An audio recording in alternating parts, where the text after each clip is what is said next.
तो फराटेदार अंग्रेजी मार रहे हैं। अरे वो 52 में नहीं खेल रहे, वो 26 में खेल रहे हैं, और हम 52 में उनसे डबल, यानी हमारी बुद्धि, हमारे पूर्वजों की बुद्धि उनसे डबल चलती थी। वो आज तक 26 से कभी 27वां ना खोज पाए। सोचो, यानी हम उनसे कहीं ज्यादा इंटेलिजेंट हैं।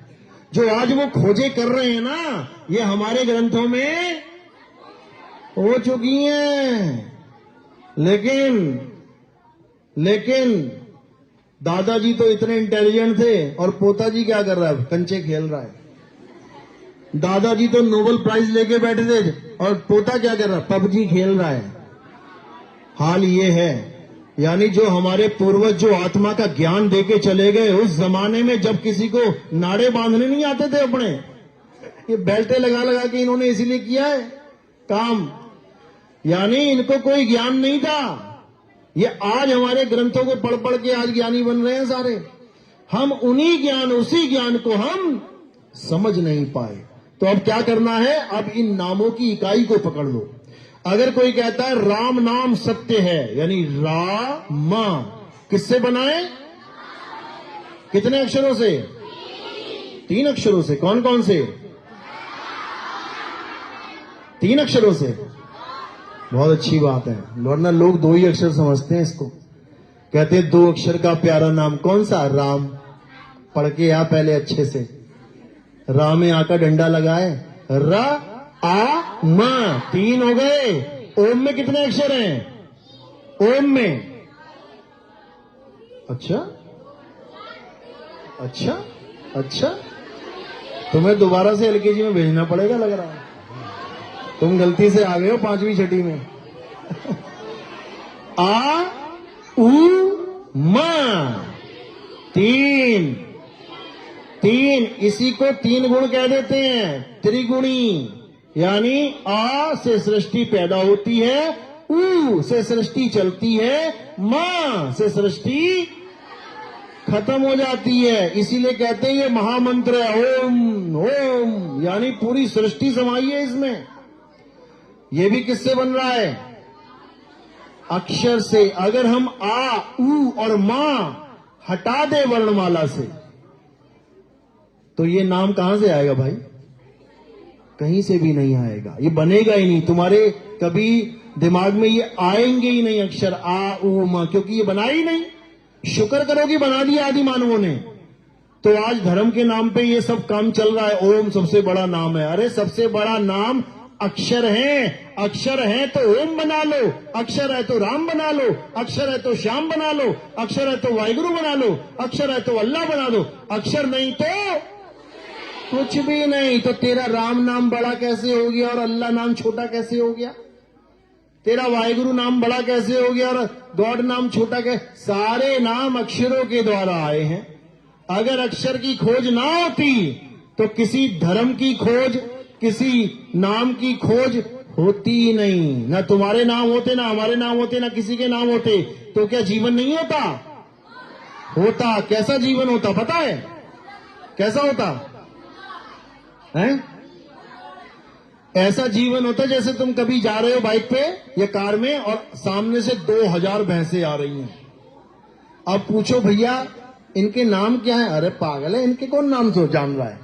इनके नाम कौन पहचानता है? 2000 नाम रखूंगा, उसके बाद एक बार इधर उधर होकर ढूंढता फिरूंगा कौन सी वाली कहां पे है। यानी तुम्हारा जीवन होता लेकिन जानवरों की तरह होता। हजारों हिरन यहां से वहां भाग रहे हैं, हजारों खरगोश यहां से वहां भाग रहे हैं। कोई किसी का नाम जानता है? कोई किसी का नाम नहीं जानता। शेर शिकार करता है हिरन का तो ऐसे थोड़ा नहीं बोलता है, हेमा आज तुझे नहीं छोड़ूंगा। या कोई कुत्ता देखता है खरगोश को, ओए सुधांशु आज तुझे पकड़ के रहूंगा। कोई नहीं जानता किसी का नाम, लेकिन पूरा जीवन चल रहा है जैसे आदि मानवों का जीवन चल रहा था। आदि मानव सबसे इंपॉर्टेंट खोज इस दुनिया में अगर किसी ने करी, किसने करी? आदि मानव ने। कौन सी खोज करी? आग की खोज का। अक्षर तो बाद में आए हैं, अक्षरों की खोज बाद में आई है। सबसे पहली खोज आग की करी। अगर आग की खोज ना की होती आदि मानवों ने तो तुम खाना पका के खा रहे होते? तुम क्या कर रहे होते पता है? तुम पेड़ पौधों को सीधे पकड़ के बंदरों की तरह खा रहे होते। ये ऐसे ही खाते थे आदि मानव। जानवर को पकड़ के, मुर्गी पकड़ ली, बकरा पकड़ लिया, मार के काट के कच्चा ही खाते थे, पकाते नहीं थे। आग ही नहीं तो पकाओगे कहां से? इसी प्रकार जब पहली खोज आदि मानव ने करी, उसके बाद उसका जीवन बदलना शुरू हो गया। वही सबसे बड़ा खोजी है। अगर आज भी तुम्हें कह दिया जाए, तुम अकेले घर में हो, लाइट नहीं है, तुम्हें कहा जाए कि आग जलाओ, और वहां पर ना कोई लाइटर हो, ना कोई पत्थर हो, ना कोई माचिस हो, तुम जला पाओगे? अगर तुम्हें 2 पत्थर दे दिए जाएं तब भी जला लोगे क्या? अरे आदि मानवों ने जला लिए, तुम क्यों नहीं जला सकते? आदि मानव भी पत्थर से आग लगा रहा है, और तुम तो अब इतने इंटेलिजेंट भी हो, तुम क्यों नहीं लगा सकते आग? सोचो कि वो जो बिल्कुल बुद्धिहीन जानवरों की तरह जीने वाला, उसको 2 पत्थर दे दिए, वो आग लगा के बैठ गया, लेकिन तुम नहीं लगा पाओगे। यानी वो तब भी इंटेलिजेंट था। तो इसीलिए जो आग उन्होंने बनाई, जलाई, उसी की वजह से जीवन में बदलाव आना शुरू हो गया। धीरे धीरे धीरे धीरे आदि मानवों ने चित्र बनाए। किसी ने देखा कि यहाँ एरिया में शेर है, तो उसने क्या किया, वहीं पे कहीं पे चट्टान पे शेर का चित्र बना दिया, ताकि कोई आता जाता देखे और शेर का चित्र देखते ही पहचान जाए कि भाई खतरा है यहाँ पे। आज भी अगर आप सड़क के किनारे जाओगे, चलोगे, अगर वहां पर हिरण की फोटो बनी है, बनाते हैं, तो समझ जाना कि इस एरिया में हिरण रहता है। अगर कहीं पर तेंदुए की फोटो बनी है, तो याद रखना ये एरिया तेंदुए का एरिया है। अगर हाथियों की फोटो बनी है, जाओगे देहरादून तो रास्ते में तुम्हें दिखेंगे हाथियों की फोटो, इसका मतलब बेटा यहां मत जाना रात में गलती से, यहां तुम्हें ये जानवर दिखेंगे जो यहां दिखाई दे रहे हैं। ये क्यों बनाई जाती हैं तस्वीरें? ताकि तुम्हें पता लग सके कि यहां पर ये जानवर हैं। तो लिख भी तो सकते हैं, यहां हाथी है, यहां शेर है, यहां चीता है। काम का रहेगा कि नहीं?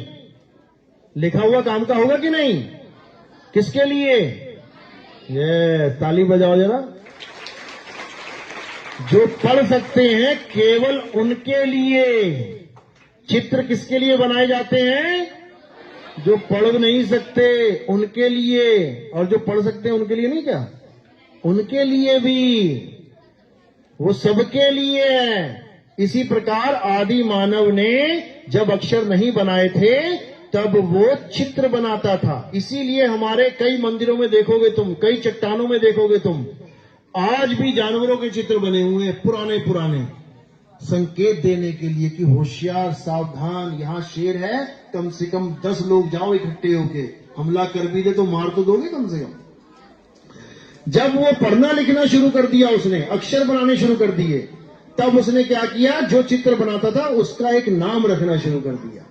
शेर बनाया तो शेर का नाम भी लिख दिया, और जो भी उनके साथ रहते थे उसको पढ़ाना शुरू कर दिया कि बेटा ये चित्र जो है इसका नाम है शेर, क्योंकि चित्र तुम ना भी देख पाओ, लेकिन अगर मैं दूर से कहूं यहां शेर है, सबको समझ में आ जाएगा बिना चित्र देखे। इसका मतलब टेक्नोलॉजी एडवांस हो गई, एडवांस हो रही है टेक्नोलॉजी। तो आज हम केवल बोल के जान जाते हैं कि सामने वाला कहना क्या चाह रहा है। क्यों जान पाते हैं पता है? किसी बच्चे के सामने, बिल्कुल छोटा सा बच्चा है, अभी बेचारा बोलना ही सीखा है, तुम कहो बेटा यहां खटमल है, बेटा यहां खटमल है, पहचान लेगा वो? क्यों नहीं पहचान पाएगा? अभी स्कूल जाना शुरू नहीं किया उसने, नहीं पहचान पाएगा खटमल है। तुम कहोगे बेटा बिच्छू है यहाँ पे, बेटा कन खजूरा है यहाँ पे, वो नहीं जान पाएगा। क्यों? क्योंकि अभी उसका नाम ही नहीं पता। कहां सीखेगा वो नाम? स्कूल जाके। इसी प्रकार जब आदि मानव ने बच्चों को पढ़ाना शुरू किया, अपने समाज वालों को, तो वो स्कूल कहलाया। आज भी जो स्कूल में आते हैं बच्चे, वो कौन है? आदि मानव ही हैं। जब बच्चा पैदा होता है आदि मानव ही पैदा होता है, ना उसे खाने का पता, ना पहनने का पता, ना उसकी कोई भाषा होती है। जिस माता पिता के यहाँ आ गया, जैसी भाषा वो बोलते हैं वैसी वो बोलने लग जाता है। बच्चे जब स्कूल में आते हैं तो उन्हें केवल ये नहीं सिखाया जाता है बेटा बेटा बोलो का से कबूतर, खा से खरगोश, गा से गमला, घा से घड़ी की रटाया दो के पहाड़े की तरह भेज दिया, ऐसे पढ़ाते हैं? बिल्कुल नहीं। उनकी किताबों में क्या होता है, अगर नाम लिखा है तो चित्र भी बनाए। का से कबूतर, तो वहां पे कबूतर भी बना रखा है कि देख ले इसको, ये है कबूतर। पता लगा बाहर चला गया और कौवे को देख के कह रहा है कबूतर है, कबूतर है, तो झगड़ा हो जाएगा वहां पे। यानी कि सब बच्चों को एक सी पढ़ाई पढ़ाई जाती है। का से कबूतर तो का से कबूतर ही है, मुर्गी नहीं है, ताकि सब एक मत हो जाए। बाहर जाके अक्षरों के द्वारा उनका मेल हो जाए। कोई कहे चप्पल लेके आना और दूसरा सांप लेके आ रहा उठा के, ऐसा नहीं होगा। चप्पल होगी तो चप्पल की फोटो बनी होगी, सांप होगा तो सांप की फोटो बनी होगी।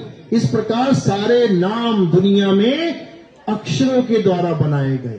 अब उन अक्षरों के नामों से ही भगवान के नाम बनाए गए, और आज उन्हीं भगवानों के नाम के पीछे दुनिया लड़ रही है, मर रही है। अभी दंगे हुए थे ना नूह में, क्या हुआ था? बड़ा अच्छा काम हो गया था क्या? बहुत अच्छा हुआ था। ये आगे भी होता रहेगा। अगर हम इस बात को नहीं समझ पाए कि किसी भगवान का नाम बड़ा और छोटा नहीं है, ये अक्षरों का खेल है, समझे? चलो, तो समय कम है, सत्संग को यही विराम देते हैं। हमारे सत्संग आप YouTube चैनल पे देख सकते हो। YouTube चैनल पे आपने क्या लिखना है, नितिन दास के सत्संग। मेरा नाम याद रखना है, नितिन दास के सत्संग लिखोगे आपको आ जाएगा सामने, ठीक है? तो खुद भी सुनने हैं और अपने घर वालों को भी, पड़ोसियों को भी, अपने मित्रों को भी, सबको शेयर भी करने हैं, ताकि सबको समझ में आए कि धर्म के नाम पे लड़ना नहीं है, झगड़ना नहीं है, इंसानी। बेटा शांत शांत शांत शांत शांत, बिल्कुल शांत। मुझे पता है तुम्हारे पास अक्षर हैं, तुम उन अक्षरों का गलत उपयोग मत करो। अक्षरों से ही सारे झगड़े होते हैं, सारे शोर मचते हैं। इन अक्षरों की फैक्ट्री की जो दरवाजा है उस पे उंगली रख लो। अक्षरों की फैक्ट्री कहां है? मुंह है, इस पे उंगली रख लो। गेट कीपर खड़ा कर दो, यहां पे दरवाजे पे गेट कीपर खड़ा कर दो। छोटे बच्चे, हाँ देखो। तो सत्संग सुनना है ध्यान से। हमारा जो प्रचार होता है वो किसी धर्म का प्रचार नहीं है कि तुम्हें हिंदू से मुस्लिम, मुस्लिम से सिख, सिख से ईसाई बनाया जाएगा, बिल्कुल नहीं। जिस धर्म में तुम जन्म ले चुके हो ले लो, जो जात पात में तुम आ चुके आ जाओ। हमारा जो सत्संग है वो धर्मों से ऊपर उठ के, जात पात से ऊपर उठ के, रंग भेद से ऊपर उठ के, स्त्रीलिंग पुल्लिंग से ऊपर उठ के आत्मा तक पहुंचने का सत्संग है। अपनी आत्मा को जानो, और जिस दिन तुम अपनी आत्मा को जान जाओगे तुम आत्म ज्ञानी बन जाओगे। फिर तुम हिंदू, मुस्लिम, सिख, ईसाई से ऊपर उठ जाओगे और पूरे संसार को एक कर सकोगे, क्योंकि आत्मा सबके पास है। हिंदू के पास, मुस्लिम के पास, सिख के पास, ईसाई के पास। सब अपने अपने धर्म में रह के अपनी अपनी आत्मा का ज्ञान प्राप्त करो, और कुछ नहीं करना है, ठीक है? चलो, लेकिन मैं आपको 2 मिनट और लूंगा ताकि आपको मैं बता सकूं कि कृष्ण जी ने जो हमें मेन आत्मा का ज्ञान दिया है वो क्या है, ताकि तुम और मजबूत हो सको कि जो हमें ज्ञान यहां बताया जा रहा है वो हमारे धर्म से अलग नहीं है। क्योंकि कई लोग सोचते हैं ये तो मंदिर जाने को मना कर रहे हैं। बिल्कुल जाओ, जैसे तुम स्कूल में आए हो बिल्कुल आओ, बिल्कुल स्कूल में जाओ, पढ़ाई करो, लेकिन कब तक? कब तक? अगर ये 12वीं तक स्कूल है तो कब तक पढ़ाई करोगे? 12वीं तक। अगर कोई ऐसा बाबा आ रहा है 90 साल का, स्कूल में 4थी क्लास में बैठेगा तो तुम क्या करोगे? हंसोगे पहले तो, अरे बाबा तू कहां आ रहा है, तू आज तक स्कूल में ही रहा। समझ रहे हो? स्कूल का मतलब है कि स्कूल में कंप्लीट करके स्टडी आगे कहां जाना है? पढ़ाई के बाद क्या करना है? कमाई। और सारी उम्र करते रहोगे पढ़ाई तो बाप दादा की आए गाली आई, फिर समझ लो। गालियां देते ना, एक ही क्लास में 4 साल रहोगे, 5 साल रहोगे तो पापा क्या कहेंगे? शाबाश बेटा, तूने मेरा नाम रोशन कर दिया। क्या कहेंगे? अरे मर जाने, इतने पैसे फूंक दिए तेरे ऊपर, तू स्कूल ही पास नहीं कर पा रहा है, आगे बढ़। इसी प्रकार अगर हम सारी उम्र मंदिर जाएंगे तो समझ लो कि हम वही काम कर रहे हैं 90 साल के बाबा वाला। यानी मंदिर जाओ, लेकिन कब तक? जब तक तुम्हें आत्म ज्ञान वाला गुरु नहीं मिल गया। जैसे ही आत्म ज्ञान वाला गुरु मिल गया, अब मंदिर जाने की जरूरत नहीं है। अब अपनी आत्मा को जानो। तो कृष्ण जी आदमी है या औरत है? इसको अच्छी तरह समझ लो। कौन है कृष्ण जी, आदमी या औरत? आदमी। हाथ खड़े करो जो आदमी कहता है। बहुत बढ़िया। औरत कौन कहता है? औरत कोई नहीं कहता है। अब कृष्ण जी क्या कहते हैं कि मैं पुरुष हूं या स्त्री हूं? देखो सुनो क्या कहते हैं, सुनो। मैं ना पुरुष हूं, मैं ना पुरुष हूं, ना स्त्री हूं, और ना ही नपुंसक। मैं ना शरीर हूं, ना शरीर के अंग हूं, ना शरीरों के अंग हूं, मैं ज्ञान हूं, सृष्टि सृष्टि हूं, चैतन्य हूं और पर ब्रह्म। अब क्या बोला इन्होंने कि मैं ना पुरुष हूं ना स्त्री हूं। अगर अभी मैं कहूं कृष्ण जी की फोटो बनाओ तो तुम किसकी बनाओगे? पुरुष की कि स्त्री की? तो वो तो कह रहे हैं मैं पुरुष हूं ही नहीं। जब मैं पुरुष हूं ही नहीं तो तुम फोटो किसकी बना रहे हो? कृष्ण की। अरे वो कृष्ण कह रहे हैं कि मैं शरीर हूं ही नहीं, ना शरीरों के अंग हूं। तुम क्या बनाओगे? चेहरा बनाओगे, हाथ बनाओगे, पैर। वो कह रहे हैं ना मैं शरीर हूं ना शरीरों के अंग हूं। तो तुम किसकी फोटो बना रहे हो? शरीर की। और कृष्ण शरीर नहीं है, वो आत्मा है। फिर से समझ लो गीता का ज्ञान। मैं ना पुरुष ना स्त्री और ना ही नपुंसक। मैं ना शरीर हूं ना शरीर के अंग हूं। मैं ना शरीर हूं ना शरीर के अंग हूं। मैं कौन हूं? मैं चैतन्य हूं, यानी मैं आत्मा हूं। जब मैं आत्मा हूं तो अर्जुन तू क्या है? आत्मा। अब देखो क्या कह रहे हैं, तुम भी ये जान लो पार कि तुम शरीर नहीं, केवल एक आत्मा। इस रणभूमि में दिखाई देने वाला प्रत्येक योद्धा वो नहीं जो तुम उन्हें मानते हो। कुछ समय के लिए इन सब ने शरीर में वास किया। इनके शरीर मरेंगे किंतु ये सब अमर।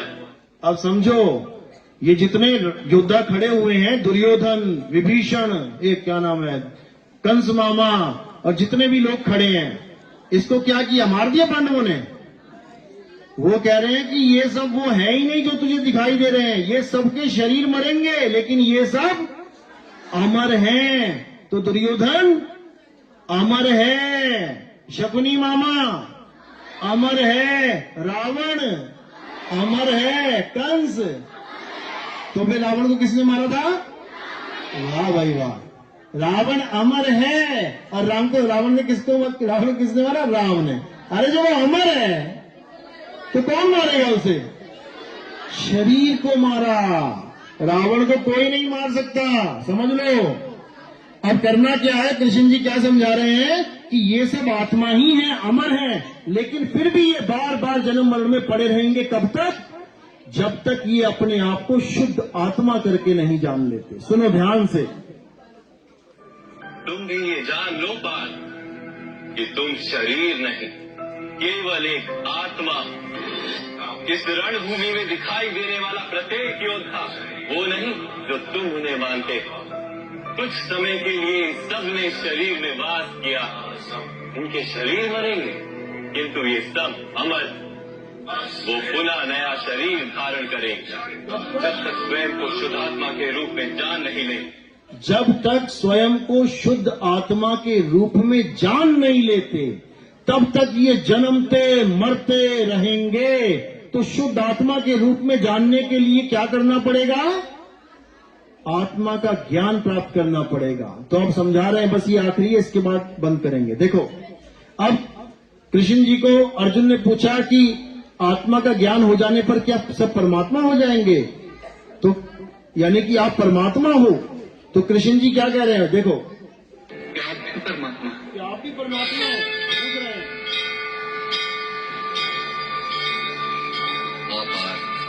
हाँ पार्थ, मैं परमात्मा हूँ। मैं परमात्मा हूँ। जैसे तुम भी परमात्मा हो। जैसे तुम भी परमात्मा हो। केवल तुम अभी जागृत नहीं हुए हो केवल तुम अभी जागे नहीं हो और मैंने ये जान लिया। और मैंने ये जान लिया है। यानी अर्जुन को क्या कह रहे हैं? अर्जुन ने पूछा क्या आप परमात्मा है? तो कृष्ण जी कहते हैं हाँ पार्थ मैं परमात्मा हूं, जैसे तुम भी परमात्मा हो। अब बताओ अर्जुन क्या परमात्मा है? अर्जुन परमात्मा है? वो तो अब जान रहे हो ना, पहले तो कभी सुना था कि अर्जुन परमात्मा है? कभी नहीं।